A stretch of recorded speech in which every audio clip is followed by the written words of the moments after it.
Hello every one. ഈ വീഡിയോയിൽ നമ്മൾ പലതരം സെൻറ്റൻസസിനെ കുറിച്ചിട്ടാണ് പഠിക്കുന്നത്. കഴിഞ്ഞ വീഡിയോൻ്റെ കണ്ടിന്യൂവേഷൻ ആണിത്. അപ്പോൾ കഴിഞ്ഞ വീഡിയോയിൽ നമ്മൾ കുറച്ച് ഡിസ്കസ് ചെയ്തിട്ടുണ്ട്. അപ്പോൾ നിങ്ങൾക്ക് ആ വീഡിയോയും കൂടെ കാണാം. ഓക്കെ, അപ്പോൾ നമുക്കിന്ന് കുറച്ച് ടൈപ്സ് ഓഫ് സെൻറ്റൻസസ് പഠിക്കാം. നിങ്ങൾക്കൊരു കാര്യം വേണം എന്ന് പറയണമെന്ന് വിചാരിക്കുക. എങ്ങനെ നമ്മൾ ഇംഗ്ലീഷിൽ പറയും? എനിക്കിത് വേണം, എനിക്ക് ഹോസ്പിറ്റലിൽ പോകണം. എങ്ങനെ പറയാം? വേണം എന്ന് പറയാനായിട്ട് നമുക്ക് രണ്ട് രീതിയിൽ പറയാം. ഒന്ന്, നമുക്ക് നീഡ് എന്ന് പറയാം, അല്ലെങ്കിൽ നമുക്ക് വോണ്ട് എന്ന് പറയാം. നീഡ് എന്ന് പറയുന്നത് പക്ഷേ നമുക്ക് എന്തെങ്കിലും ആവശ്യം സൂചിപ്പിക്കാനാണ്. എനിക്ക് ധരിക്കാൻ വസ്ത്രങ്ങൾ വേണം, അപ്പോൾ നമ്മുടെ ഒരു ആവശ്യമാണല്ലേ. അപ്പോൾ നമ്മൾ എങ്ങനെ പറയും? I need clothes to wear. എനിക്ക് ധരിക്കാൻ വസ്ത്രങ്ങൾ വേണം. എനിക്ക് കഴിക്കാൻ ഭക്ഷണം വേണം. I need food to eat. അപ്പോൾ നമ്മൾ എന്തെങ്കിലും ആവശ്യമാണ് എന്ന രീതിയിൽ പ്രകടിപ്പിക്കുമ്പോൾ നമ്മൾ നീഡാണ് ഉപയോഗിക്കേണ്ടത്. വോണ്ട് ഉപയോഗിക്കുന്നത് നമ്മളുടെ എന്തെങ്കിലും ആഗ്രഹം പറയാനായിട്ടാണേ. എനിക്ക് അവളെ കാണണം, എനിക്ക് അവളെ കണ്ടിട്ട് അത്യാവശ്യമാണ് അല്ലെങ്കിൽ ആവശ്യമാണെങ്കിൽ നമ്മൾ I need to see her എന്ന് പറയും. എനിക്ക് അവളെ കാണണം എന്നുള്ളൊരു ആഗ്രഹമാണ് പ്രകടിപ്പിക്കുന്നതെങ്കിൽ I want to see her. I want a bag. എനിക്കൊരു ബാഗ് വേണം. എൻ്റെ ഒരു ആഗ്രഹമാണ് ഞാൻ പറയുന്നത്. ഓക്കെ, അപ്പോൾ നമ്മൾ എന്തെങ്കിലും കാര്യം വേണം എന്ന് പറയാൻ വേണ്ടിയിട്ട് നീഡ് അല്ലെങ്കിൽ വോണ്ട് എങ്ങനെ യൂസ് ചെയ്യാമെന്നുള്ളത് ക്ലിയർ ആയിട്ട് മനസ്സിലായോ? ഇനി ഈ സെൻറ്റൻസ് നോക്കൂ. എനിക്ക് വരണം.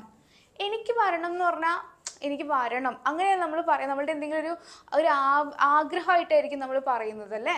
അപ്പോൾ നമ്മൾ എങ്ങനെയാ പറയാ? I want to come. I want to come. ഇനി എന്തെങ്കിലും ഒരു ആവശ്യമുണ്ട്, അപ്പോൾ എനിക്ക് വരണം, എനിക്കത് വരേണ്ട ആവശ്യമുണ്ട്, എനിക്ക് കോഴിക്കോട്ടിലേക്കൊന്ന് പോകണം, അല്ലെങ്കിൽ എനിക്ക് ഇന്ന് ഇവിടെ വരണം എന്നൊക്കെ നമ്മൾ പറയുമ്പോൾ ഒരു ആവശ്യമാണെങ്കിൽ ഐ നീഡ് ടു കം എന്ന് നമുക്ക് പറയാം. ഓക്കെ, ഇനി ഇത് നോക്കൂ. എനിക്ക് വരണം എന്നുള്ളത് എൻ്റെ ഒരു ആഗ്രഹമായിരിക്കും, പക്ഷെ ഞാൻ വരണം, ഞാൻ ചെയ്യണം, ഞാൻ പോകണം, ഞാനിത് തീർക്കണം എന്നൊക്കെ പറയുമ്പോൾ അവിടെ നമ്മൾ നിർബന്ധമായിട്ടും ചെയ്യേണ്ട ഒരു കാര്യത്തെക്കുറിച്ചിട്ട് സംസാരിക്കുന്ന പോലെ തോന്നില്ലേ? ഞാൻ ഇന്നിവിടെ വരണം, ഞാൻ ഇന്ന് ഈ പ്രൊജക്റ്റ് എഴുതണം, നീ പോകണം, നീ വരണം, നീ എഴുതണം എന്നൊക്കെ പറയുമ്പോൾ നമ്മൾ കുറച്ച് കമ്പൽസറി എന്നുള്ളൊരു ടോൺ അവിടെ വരുന്നുണ്ടല്ലേ. അപ്പോൾ നമ്മൾ ചെയ്യേണ്ടതുണ്ട്, അങ്ങനെ ചെയ്യേണ്ട ഒരു കാര്യമുണ്ട് എന്നുള്ള സിറ്റുവേഷൻസിലാണ് നമ്മൾ പറയുന്നതെന്നുണ്ടെങ്കിൽ നമ്മൾ ഷുഡാണ് ഉപയോഗിക്കേണ്ടത്. അപ്പോൾ ഞാൻ വരണം, ഷുഡാണ് ഉപയോഗിക്കേണ്ടത്. I should come. ഞാൻ വരണം. ഞാൻ പോകണം. I should go. നീ പോകണം. You should go. അവൾ എഴുതണം. She should write. ഇങ്ങനെയാണ് വരുന്നത്. നെക്സ്റ്റ്, നീ കത്തെഴുതണം. എങ്ങനെ വരും? You should write. നീ എഴുതണം. You should write a letter. You should write a letter. നീ ഒരു കത്തെഴുതണം. ക്ലിയർ? അപ്പോൾ ഇംഗ്ലീഷിൽ ഇവിടെ നമ്മൾ മലയാളത്തിൽ നീ ഓരോന്ന് എടുത്ത് പറഞ്ഞില്ലെങ്കിലും ഇംഗ്ലീഷിൽ എഴുതുന്ന സമയത്ത് ആൻഡ് ദ അങ്ങനെയുള്ള കാര്യങ്ങളൊക്കെ നമ്മൾ ആഡ് ചെയ്ത് കൊടുക്കും കേട്ടോ. So you should write a letter. നീ ഒരു കത്ത് എഴുതണം. ക്ലിയർ ആണോ? നെക്സ്റ്റ് വൺ, ഞാൻ പഠിക്കണം. ഇങ്ങനെ പറയാം, ഐ ഷുഡ് സ്റ്റഡി. ഞാൻ പഠിക്കണം. ഓക്കെ, എനിക്ക് പഠിക്കണം എന്നാണെങ്കിലോ, നമ്മുടെ ഒരു ആഗ്രഹമാണെങ്കിലോ ഐ വോണ്ട് ടു സ്റ്റഡി. എനിക്ക് പഠിക്കണം, ഐ വോണ്ട് ടു സ്റ്റഡി അല്ലേ.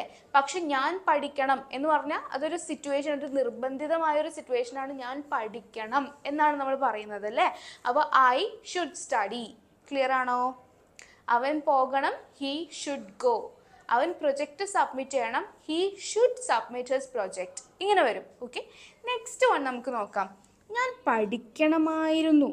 അപ്പം നമ്മളിപ്പോൾ ഷുഡിൻ്റെ യൂസേജ് പഠിച്ചു കേട്ടോ. ഇനി ഞാൻ പറയാണ്, ഞാൻ പഠിക്കണമായിരുന്നു.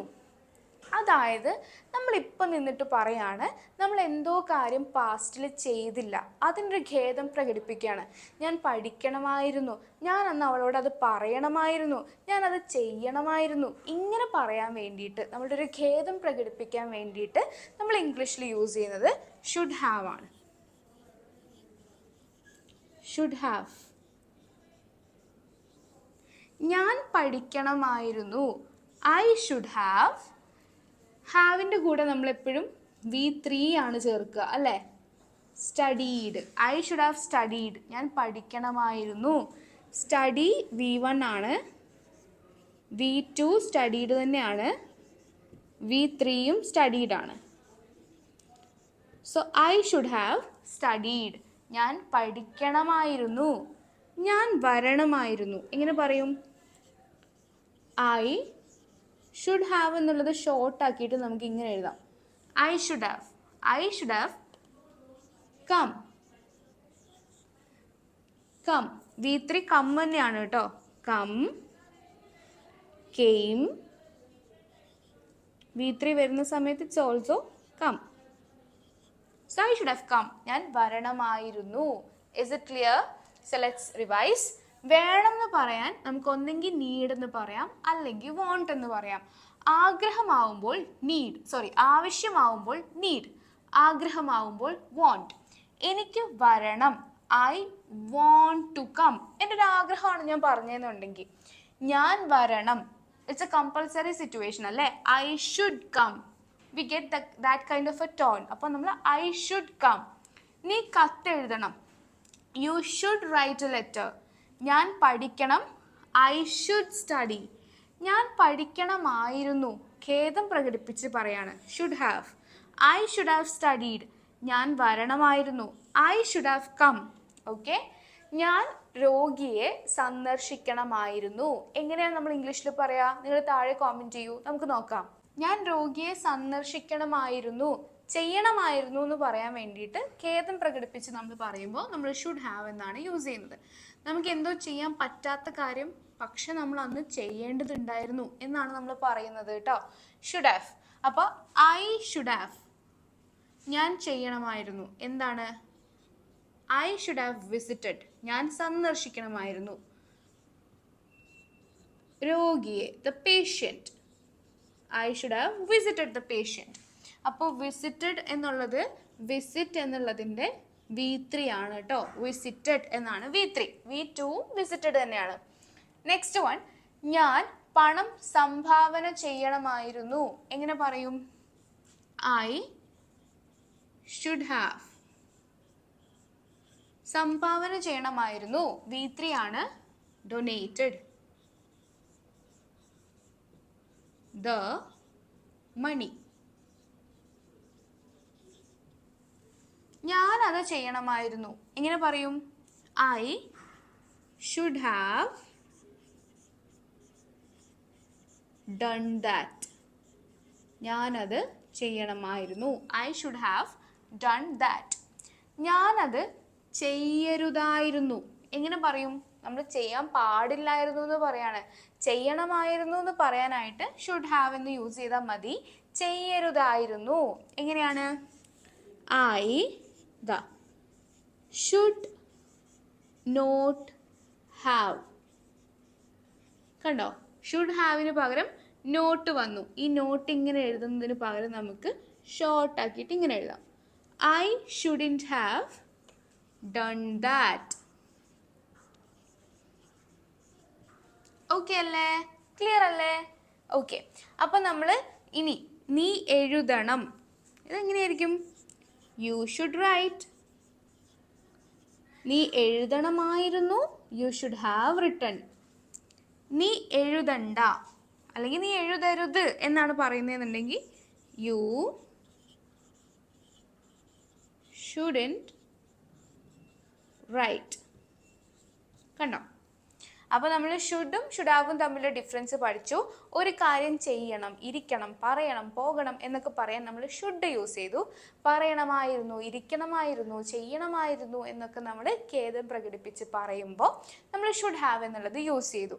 ഇനി ഷുഡ് ആൻഡ് ഷുഡ് ഹാവ് തമ്മിൽ ഒരു ഡൗട്ട്സും നിങ്ങൾക്ക് ഇല്ലയെന്ന് ഞാൻ വിശ്വസിക്കുന്നു. നിങ്ങൾക്ക് ക്ലിയർ അല്ലേ? ഇവിടെ നമ്മളൊരു ശീലം ഉണ്ടായിരുന്നു, ഞാൻ അങ്ങനെ ചെയ്യാറുണ്ടായിരുന്നു, പറയാറുണ്ടായിരുന്നു, പോകാറുണ്ടായിരുന്നു, നമ്മളുടെ മുൻപത്തെ ശീലം.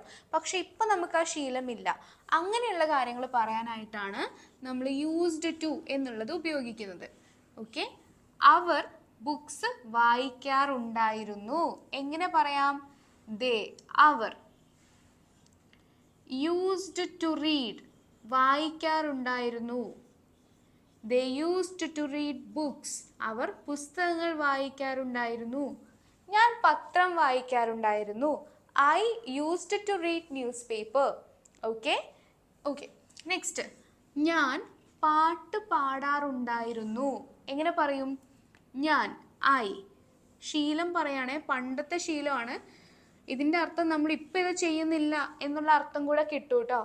I used to sing song. I used to sing songs. ഞാൻ പാട്ട് പാടാറുണ്ടായിരുന്നു. നെക്സ്റ്റ് വൺ, അവൾ എന്നോട് ചിരിക്കാറുണ്ടായിരുന്നു. എങ്ങനെയാ നമ്മൾ പറയാ? അപ്പോൾ അവൾ, ഷീ, അവൾ ചെയ്യാറുണ്ടായിരുന്നു എന്നാണ്, ഒരു ശീലമാണ് പണ്ടത്തെ അല്ലേ. She used to. She used to. ചിരിക്കുക, പുഞ്ചിരിക്കുക എന്നുള്ള അർത്ഥമാണെങ്കിൽ സ്മൈൽ. എന്നോട്, സ്മൈൽ അറ്റ് മീ എന്നാണ് നമ്മൾ പറയാ. She used to smile at me. അവൾ എന്നോട് പുഞ്ചിരിക്കാറുണ്ടായിരുന്നു. ഓക്കെ, നന്നായി പഠിക്കുന്നൊരു കുട്ടിയാണ്. അപ്പോൾ നമ്മൾ പറയാണ് അവന് നല്ല മാർക്സ് കിട്ടാറുണ്ടായിരുന്നു. എങ്ങനെ പറയാം? He use to score well. He used to, അവൻ ചെയ്യാറുണ്ടായിരുന്നു. സ്കോർ ചെയ്യാറുണ്ടായിരുന്നു. വെൽ, നന്നായി. അവൾ നന്നായി പഠിക്കാറുണ്ടായിരുന്നു. എങ്ങനെ പറയാം? She used to study well. അവൾ നന്നായി പഠിക്കാറുണ്ടായിരുന്നു. അപ്പം മുൻപത്തെ ശീലമാണ് നമ്മൾ യൂസ്ഡ് ടു വെച്ച് പറയുന്നത് കേട്ടോ. അവൻ കോഫി കുടിക്കാറുണ്ടായിരുന്നു എന്നായിരുന്നെങ്കിൽ he used to drink coffee. പക്ഷെ കുടിക്കാറുണ്ടായിരുന്നില്ല. അപ്പം എങ്ങനെ പറയും? നെഗറ്റീവ് ആണല്ലേ. He didn't. Didn't used to എന്ന് വേണോ? പിന്നെ വേണ്ട. നമ്മൾ ഇന്നലത്തെ ക്ലാസ്സിൽ പഠിച്ചു ഡിഡ് എന്നുള്ളത് ഒരു വാക്കിനെ പാസ്റ്റ് ടെൻസ് ആക്കാൻ വേണ്ടിയിട്ട് നമ്മൾ ഉപയോഗിക്കാറില്ലേ. അപ്പോൾ ഡിഡ് കണ്ടു കഴിഞ്ഞാൽ പിന്നെ ഇവിടെയും പാസ്റ്റ് ടെൻസ് ആക്കണ്ട. Okay, he didn't use to drink coffee. അവൻ കോഫി കുടിക്കാറുണ്ടായിരുന്നില്ല. ആദി യോഗ ചെയ്യാറുണ്ടായിരുന്നില്ല. എങ്ങനെ പറയും? ആദി didn't used to do yoga. ആദി യോഗ ചെയ്യാറുണ്ടായിരുന്നു എന്നാണെങ്കിൽ ആദി യൂസ്ഡ് ടു ഡു യോഗ എന്ന് മതിയായിരുന്നു അല്ലേ. പക്ഷെ ഇവിടെ ഇല്ല എന്നാണ്. അപ്പം നമുക്ക് നോക്കാം.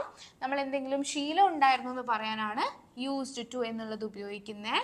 അവർ ബുക്സ് വായിക്കാറുണ്ടായിരുന്നു. They used to read books. ഞാൻ പാട്ട് പാടാറുണ്ടായിരുന്നു. I used to sing songs.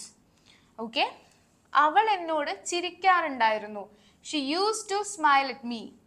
അവൻ കോഫി കുടിക്കാറുണ്ടായിരുന്നു. ഹി ഉണ്ടായിരുന്നില്ല എന്നാണ്. He didn't use to drink coffee. Adi yoga ചെയ്യാറുണ്ടായിരുന്നില്ല. Adi didn't use to do yoga. Okay, ഇത് ക്ലിയർ ആണോ? ഞാൻ പണ്ട് പാട്ട് പഠിക്കാറുണ്ടായിരുന്നു. എങ്ങനെ പറയാം എന്നുള്ളത് നിങ്ങളൊന്ന് കോമൻറ്റ് സെക്ഷനിൽ ടൈപ്പ് ചെയ്ത് നോക്കാമോ? ഒന്ന് പോസ് ചെയ്തിട്ട് നോക്കുക. അവൾ പണ്ട് പാട്ട് പഠിക്കാറുണ്ടായിരുന്നു. She used to learn music. ഇങ്ങനെ പറയാം കേട്ടോ. Thank U.